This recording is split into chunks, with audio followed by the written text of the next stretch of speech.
Hello everyone, I am Haghani. Before I start, I would like to thank Mrs. Mose. We all learned many useful skills, so thank you for this amazing forum, Mrs. Mose. Today we're going to give an oral report of our essay, Be the Change That You Wish to See in the World. In the words of renowned author John Donne, no man is an island.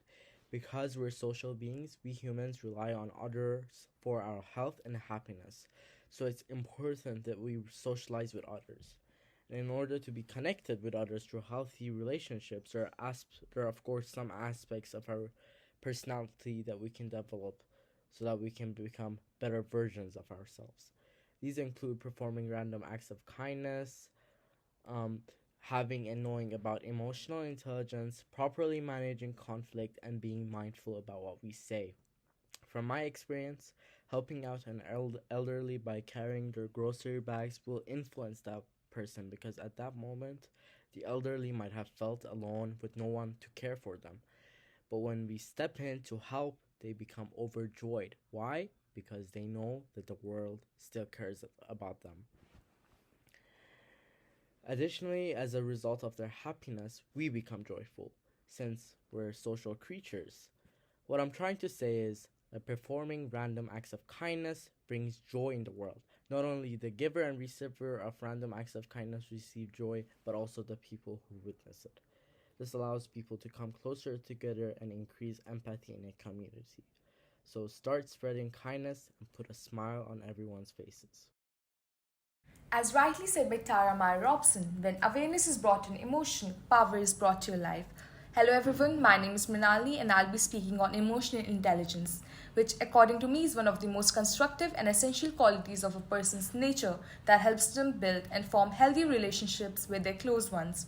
According to many researchers, it has been proved that when we have strong emotional intelligence and understand our emotions and how to control them, we can better express how we feel and understand how others are feeling.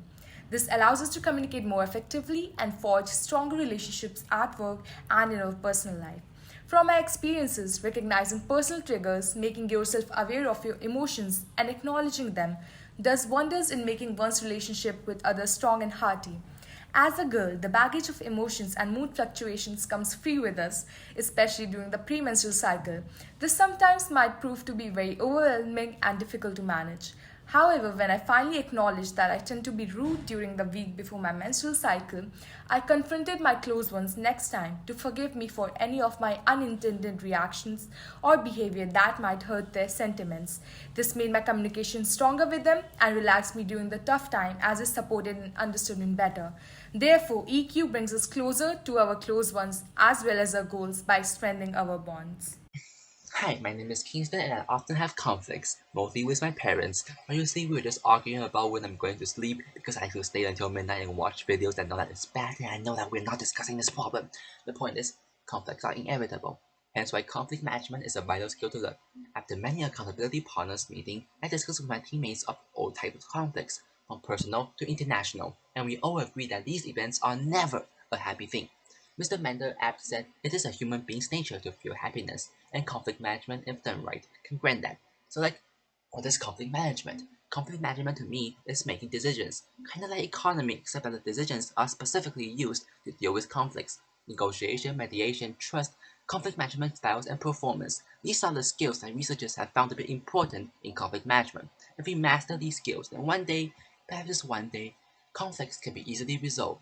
Think of how many friendships and relationships have been destroyed within a second as a result of being reactive.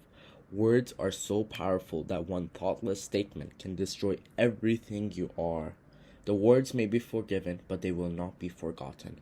Hence, we should choose our words carefully whenever we argue or talk with someone. As Pearl Stratton Hurd says, handle them carefully, for words have more power than any atomic bombs. From my own experience, there have been many times that I've acted and said things impulsively that damage my relationships with my loved ones. By waiting before reacting, we begin to transform into a more compassionate and spiritual people. In order to think rationally, there are some things that we should get rid of. These include all our likes and dislikes, as well as all prejudices. Achieving neutrality helps us transform into that spiritual and calm person. But how can we achieve neutrality? We should change our perception of reality and state of mind in order to achieve neutrality. Just as Rumi says, whatever you seek is seeking you. We must learn to seek the positive things in life so our mindset and perception of reality becomes positive. In some ways, Rumi's quote is much like the law of attraction. The basic idea of the law of attraction is that your thoughts determine your experience. You attract what you think about, whether or not you want it. Hence, we must be careful with our thoughts as they determine our experience and affect the words that come from our mouths.